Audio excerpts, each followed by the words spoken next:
Hi, Jane Schnupp here. Welcome to another of the new Savvy Sightseer video vacation series. Today we are taking off for the south of France and the territory known as Provence. There's something alluring about the region. Just saying the south of France conjures up images of glitz and glamour, the rich and famous, the beautiful people. It is a mecca for artists, Hollywood stars, and the uber wealthy. Provence is the part of France that extends from the lower Rhone on the west, Italy on the east, and the Mediterranean Sea at the south. It is a truly wonderful place, one of contrasts. Waves of lush blue-purple lavender vie with bright yellow and brown sunflowers. Towns and hills are awash in ruddy ochre or sun-bleached limestone. Here, technological feats from dazzling sight and sound shows to 2,000-year-old architectural wonders command equal attention.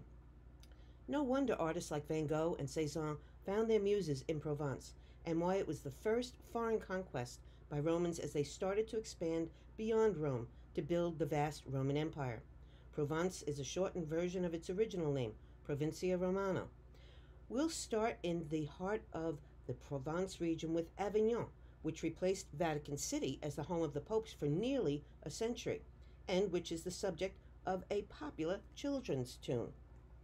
What comes to mind to most people when Avignon is mentioned is a song many learned in grade school, Sur le Pont d'Avignon, with lyrics about singing and dancing on the Bridge of Avignon.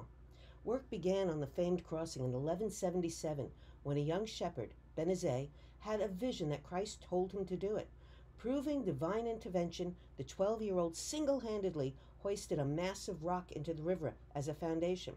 He worked tirelessly to get it done, but didn't live to see it completed in 1185. Several miracles, such as healing the deaf, are associated with the bridge's construction, and that's what led to his sainthood. This is an artist's rendition of what the bridge looked like when it was complete. With 22 arches and at a little over a half a mile long, the bridge connected independent Avignon to France. It was the only stone bridge over the Rhone between Lyon and the Mediterranean Sea, and so it was key to moving pilgrims, merchants, and armies into and out of the region. Taxes collected on the bridge fed Avignon's economy. In 1292, French King Philip the Fair built a tower to impose respect from the neighboring Avignon. Tides, sieges, and erosion led to the span's continual reconstruction, though, and eventually all parties gave up. Now only 4 arches remain. Despite the song's popularity, it's believed there was never any singing and dancing on the bridge, and the song's title originally was Sous, for under, because a whole lot of revelry was going on under the bridge, on an island that had quite a reputation for partying. A large gatehouse was erected in the 14th century so the bridge road could pass straight through the city wall and directly into the town. From its earliest days as a Roman outpost, Avignon had been a fortified town. In 1309, French Pope Clement V deemed Italy just too dangerous a place and moved the papal capital to the walled city of Avignon at the invitation of the French king of the time. During their stay, they built a more substantial barrier. Today, Avignon has the largest, most complete circuit of medieval walls in Europe. They run a little under 3 miles to enclose the 71-acre town and are 26 feet tall and 10 feet thick. And with 85 towers, it presented a daunting challenge to potential invaders. At one time, a 13-foot deep moat added even more protection, and 7 gates with spiked descending grills made it pretty much impenetrable. Even more important than being the most fortified palace of the time, it was designed to scream power. The Pope's Palace is the biggest Gothic palace in all of Europe. It has 162,000 square feet of floor space, the equivalent of 4 Gothic cathedrals, and it covers nearly 3 acres. Besides the Pope, it was also built to accommodate about 500 people. Avignon served as the definitive center of Christianity for roughly 70 years, a reign that sparked a major controversy in 1378 when Italy demanded a return to Rome as the papal base, touching off what became known as the Great Schism and the era of dueling popes, one in Rome and one in Avignon. Early in the 15th century, the conflict was resolved, and Rome became recognized by all as the papal center. An overhead view of the complex shows a hodgepodge of additions made over time. Inside, there's a labyrinth of narrow corridors, vast halls, small chambers, and secret stairways.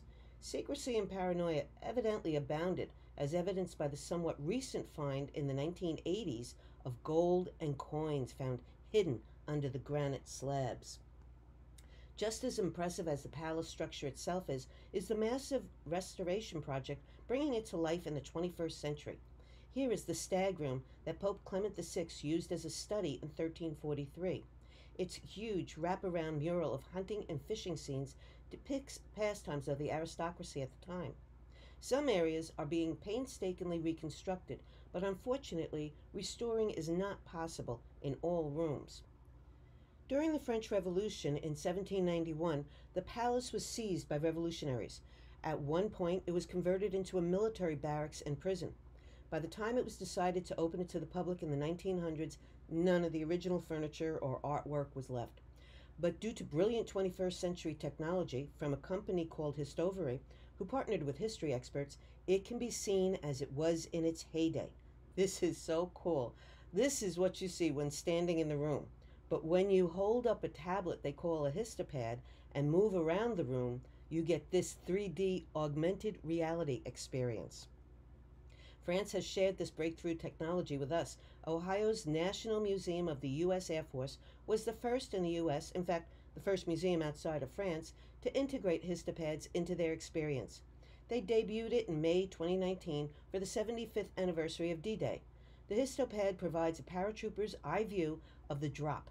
Another innovative technological experience can be had outside in the palace's courtyard, which may be seeming kind of drab and colorless during the day, but at night, it erupts into a 3D sight and sound extravaganza. A monumental 360-degree show surrounds you, simultaneously projecting on all four of the courtyard's walls. The technology was conceived by Spectaculaires, an apt name for this spectacle. The theme changes each year. In 2019, it was called Vibrations, with the goal, organizers said, of taking the viewer into a world of sensations and vibrations, fed by both image and sound, a whirlpool of sound and color which carries the viewer along a dreamlike, enchanting journey following a butterfly. Yeah, see a little bit of it for yourself.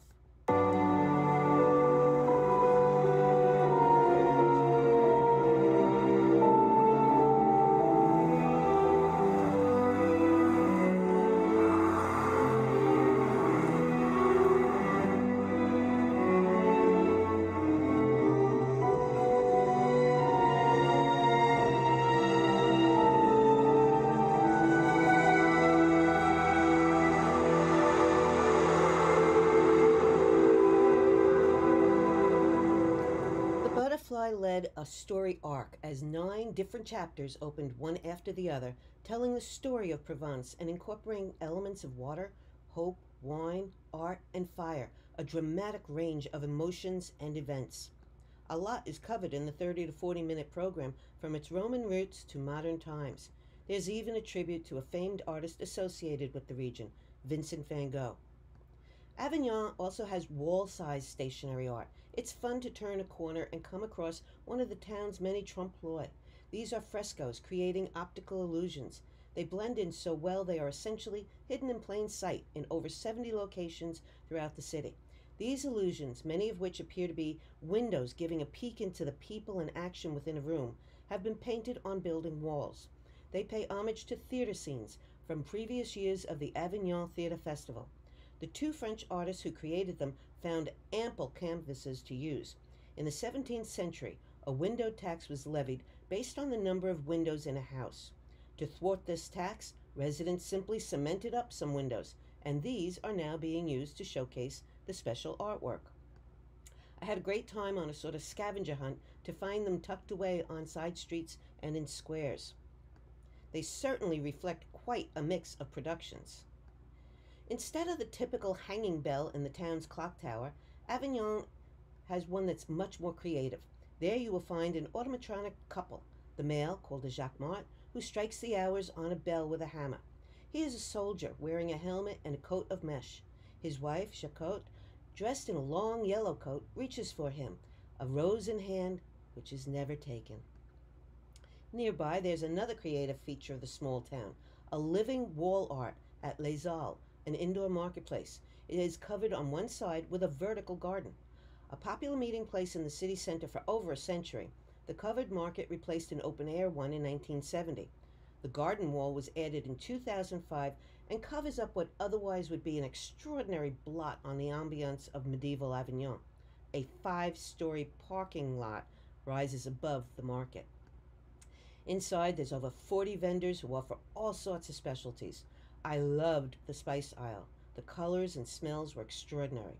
Besides the central market, in French towns, another fixture is the carousel. Remember back when these had a brass ring you could try to grasp? Thought that was all for fun, did you? Well, the whole notion of horses and their riders going around had little to do with fun at the inception of carousels in the 12th century, when Arabian and Turkish riders would gallop in circles on real horses and toss breakable balls of perfume to hone their skills and agility, preparing themselves for a real battle. The sport was dubbed Garacello, meaning little war, by Italian crusaders who brought the concept to Europe. Louis XIV turned it into a huge spectacle in 1662 when he installed Le Grand Carrousel in the square near the Louvre. Young French noblemen used it to train and attempted to lance rings while riding legless wooden horses attached to a rotating platform. This further evolved to a general public sport and a brass ring that people tried to snag for a prize at amusement parks, and hence the phrase "going for the brass ring." Today it's a standard sight, fun for all ages. For quieter amusement, a relaxing walk through the garden of the Rock of the Domes, or the clergy, is a nice way to pass an afternoon. This 7-acre hillside garden is adjacent to the Pope's Palace and was the site of the earliest Roman settlement. Laying it out in 1830 was a colossal undertaking. It hides a reservoir that once supplied the city with water. But the view of the Rhone and Philip's 13th century intimidating tower from about 100 feet up makes the garden architect's efforts well worthwhile in my book. Avignon is largely a laid-back type of town. This is its main street, Rue de la République, lined with pastry and souvenir shops. It was designed in the mid-1800s to give direct access through the town from the new railway station. For a main street, it is a bit unusual in that it has 2 lanes, but they're both one-way only, away from the station towards the palace. These are my 2 favorite side streets. The one on the left, lined with sycamore or plane trees, gives wonderful shade. Originally, these were planted by Napoleon because their thick trunks with natural camouflage gave his soldiers hiding places, as well as provided sun relief for marching troops. Nature of a different kind hangs over the busy shopping street on the right of your screen. Sunflowers are an important crop in France, which is one of the EU's largest producers at 1.2 million tons a year. Development of the sunflower crop started in France at the end of the 1970s. Its cultivation was promoted in order to produce domestic and edible oil, which could be healthier when substituted for butter in cooking. Another favorite street of mine is one whose name translates to the Street of the Dyers, for the intense textile industry that flourished here between the 14th and 19th centuries. The street follows the narrow Sorgue River, fed by the waters from the Fontaine de Vaucluse. In the past, along the entire street, mills were installed in the houses opposite each wheel. There were 23 here in 1817. The river's source is just about 20 miles outside of Avignon. Derived from the Latin term for an enclosed valley, the Fontaine de Vaucluse is a lovely enclave nestled among nearly 800-foot tall mountains. It is the largest spring in France, the common output of an immense underground network of waters from rain and snowmelt deposited by the surrounding mountains. It produces 630 million cubic meters of water each year. The Sorgue and its tributaries powered nearly 70 watermills at the height of the industry in the 19th century. A remaining one closest to the source is now a museum, a 17th century paper mill. The town became the biggest paper-making site over several centuries, with up to 7 mills operating in just the one region. The 48-blade, 22-foot water wheel powered these mallets that pounded about 35 pounds of pulp rags over a 24 to 36-hour period into a paste that would then be processed into paper. Drive through the Luberon region in central Provence in the summer and you'll enjoy seas of stunning lavender fields, brightening up the countryside from mid-June to early August. Lavender is said to be the soul of Provence. It was first brought to the region by the Romans 2,000 years ago, where it turned out to be the perfect climate.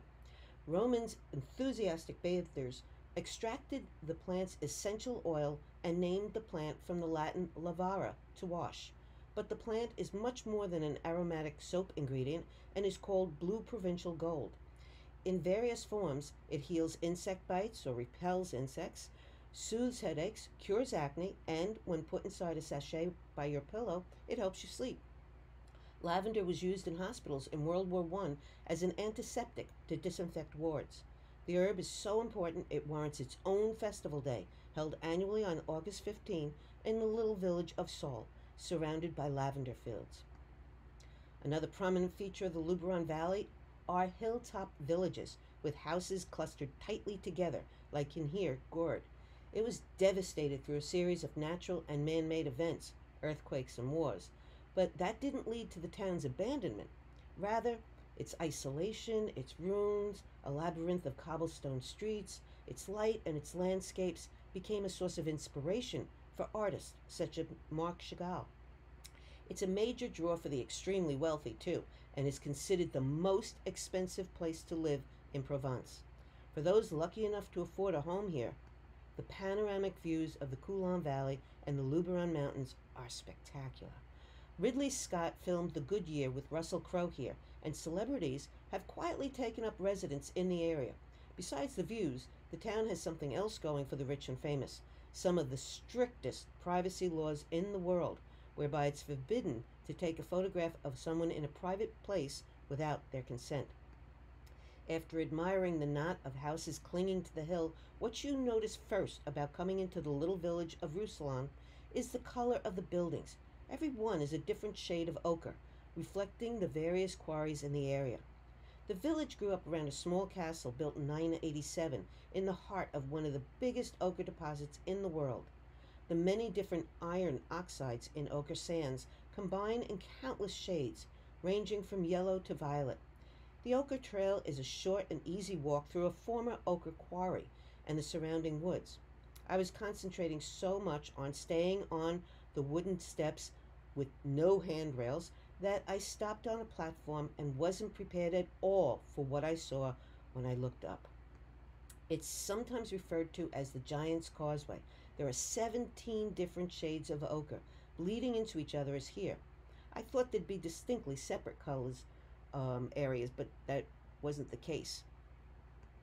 Ochre was used for dyeing, painting, and pottery glaze, but demand dropped when synthetic dyes were developed. The colors and gentle swirls make this a very otherworldly environment. One perched village called Minerve became world famous thanks to writer Peter Mayle, who chronicled his first year there as a British expatriate in his book A Year in Provence. For wine lovers, Minerve has a special draw: a corkscrew museum.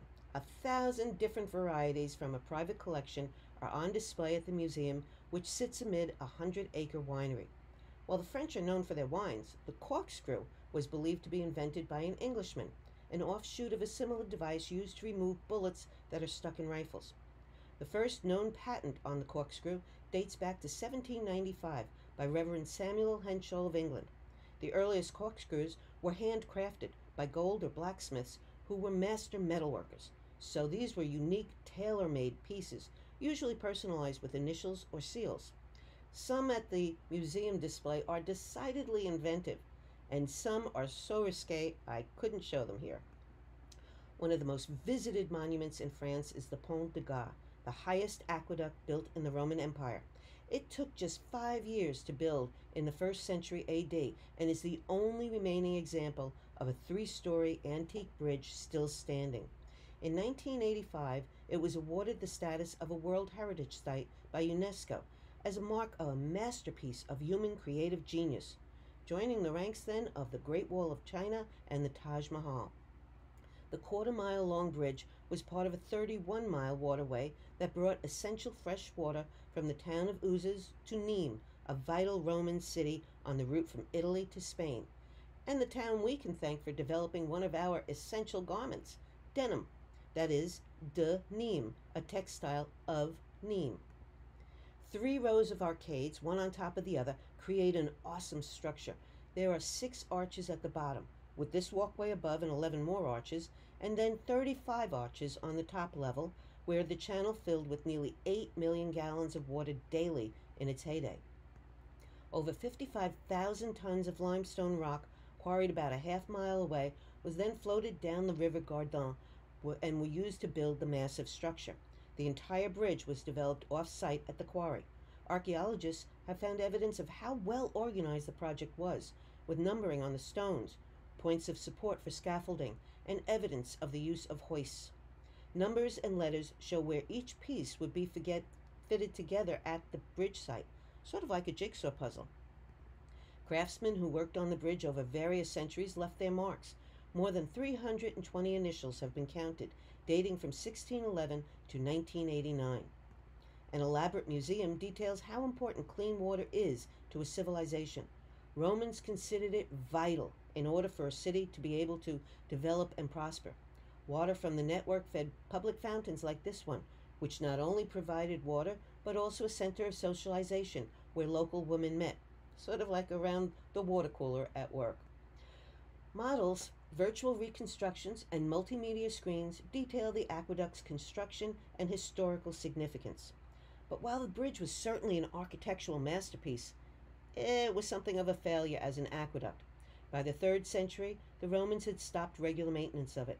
The level of water flow dropped considerably. Interest in using water primarily for human use shifted to agricultural, and the large public bathing houses were being abandoned as social norms changed. Gradually, the aqueduct became clogged with limescale and vegetation, and the water was polluted. It was abandoned altogether in the 6th century after the Romans left Provence. Water is also the focal point of Aix-en-Provence. The town name comes from it being the first province settled outside of Rome in 122 BC. Aix was for the Roman word for water and the natural spring under the town. In the 12th century, Aix became a famous cultural and academic center when some counts arrived and made it the capital of Provence. It continued to be a high society spot until the French Revolution. Aix flowered as a center of learning and the arts. This is the main street, Cours Mirabeau. The original road was revamped in 1649 into a stately quarter-mile showcase to impress travelers passing through between Avignon and Marseille. It was widened to 140 feet as a promenade for carriages, and all the buildings had to be the same height with wrought iron balconies. Nothing screams the town's wealth, prestige, and power more than uniformly elegant mansions. Further enhancing the look, elm trees were replaced with the plane or sycamore trees. A mandatory stop for tourists in Provence is a village market. Most take place once a week, but Aix has markets in different areas each day, except on Tuesdays, when it becomes a mega market town. Over 100 stalls fill its main squares, like this one at Roussillon Plaza. They offer everything from flowers, food and crafts to clothes and knickknacks. It's hard to tell where one market ends and another starts, as they sprawl seemingly endlessly into surrounding lanes from one square to the next. Aix is also an agricultural center, especially noted for Provençal olives and almonds. Of course, local lavender comes in all forms: culinary sacks, sachets, soaps, and linens, and there's plenty of tributes to artists associated with the region. Aix is referred to as the City of 1,000 Fountains. While that's definitely an exaggeration, the town has no shortage of ornate waterworks, all very different. There's about 130 of them. Here are just a few. On the left of your screen is the Place of the Preachers, once a square where criminals were hung. An eagle on this fountain symbolizes reason and stared daggers at the doomed from high above an obelisk, combining the functionality then of a fountain with a strong message. In the center on the top is the King René fountain on Cours Mirabeau. It honors a beloved 15th century king who had made Aix his capital. René holds a scepter in his right hand and a muscat wreath in his left because he introduced the wine grapes to Provence. Below in the center is a gift from a rich merchant who decided to honor the residents of his district with a prestigious fountain symbolizing the beauty and charm of Provence. He commissioned this addition to an ancient fountain in 1922. On an urn at the top of the Pascal fountain, now named for him, are four young women dancing the farandole, which is like a conga line. There's a tambourine drummer on the pedestal, and young Bacchus with pipes sends water into two huge shells. To the right of it is d'eau chaude, nicknamed Mossy. Its water source comes from the Bagonners Spring, which is a hot spring, so its water stays about 65 degrees Fahrenheit. And in the upper right is the Four Dolphins. Erected in 1667, it was the first freestanding fountain in Aix. But the granddaddy of them all is the rotund fountain, the symbolic entrance to the town on Cours Mirabeau. Constructed in 1860, it is the city's most grandiose fountain. It is 39 feet tall with a 130-foot diameter. At the top are three figures representing law, agriculture, and fine arts. Around the base are children, dolphins, swans, and groups of lions. Even private homes can have the most magnificent fountains, like this one in the garden of the Hôtel de Caumont, in the Mazarin quarter of southern part of Aix. It's a luxury district that was created in the 17th century just for the well-to-do. The aristocratic sector is characterized by some magnificent architecture. Begun in 1715, this mansion took 30 years to finish. In the garden is the fountain of the three Tritons. Tritons are mythical, fish-tailed creatures who are the allies of the gods, particularly Poseidon, the god of the sea. The fountain is a key feature of this mansion's garden, which was planned in the classic style of the period, the so-called French gardens, the hallmarks of which are immaculate geometric lines, perfect symmetry, and an open perspective with water features. Demonstrating Parisian influences, the Hôtel de Caumont is a mansion built in the so-called between courtyard and garden fashion. That's an architectural design that started in Paris in the 16th century. Four elements characterize this kind of layout for a chateau and its park. A grand gate, in front of which I was standing to take this picture, the courtyard you see, then the main building and the garden, moving hierarchically from a public to a private space. As the first room, the entrance hall must impress upon guests the splendor of the property. And they certainly get a wow factor with this glamorous staircase as you step in. 3 flights of stairs with wrought iron banisters spiral upward. Even at the time it was built, this was considered an outstanding decorative feature that could be seen from the outside of the building through elongated windows. The staircase's elegant ironwork with scroll motifs was crafted by a locksmith. For financial reasons, the original owners were forced to sell it in 1758 to a rich ship owner, merchant, and banker of Marseille. The residence was well known in the area and the setting for countless parties, attended by the elite and the city's wealthiest residents right up until the French Revolution. I guess they didn't think that staircase was elegant enough because the new owners added 2 imposing braced busts of Atlas, seeming to hold up the mansion. During the 18th century, intimate boudoirs were all the rage.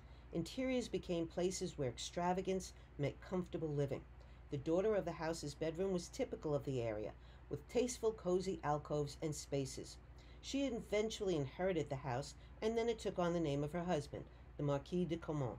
During World War II, many resistance fighters were sheltered at the mansion, which was eventually sold to the city in 1964. In 2010, a private organization called Culture Spaces became the new owner. They restored several rooms and then turned most of the building into an art gallery, which they opened to the public in 2015. I came across this unusual figure in the courtyard of Hotel Galifet, a cultural arts center housed in an 18th century private mansion. Called Swimming in Happiness, the Senegalese artist who created it says the sculpture is an invitation to travel, dream, and utopia. I like to end all of my programs with the words of Dr. Seuss. Sometimes you don't appreciate the moment until it becomes a memory. And I like to add to that to always remember to celebrate the moments and treasure the memories. If you have any questions about this program, email me or use the contact page on my website. I also invite you, of course, to visit my website and see more of the region we visited today or any of my European destinations.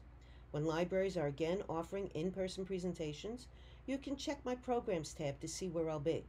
Until then, visit the library site for more video vacations by Savvy Sightseer. Here's hoping we will soon all be able to take up that Senegalese artist's invitation to travel. Bon voyage!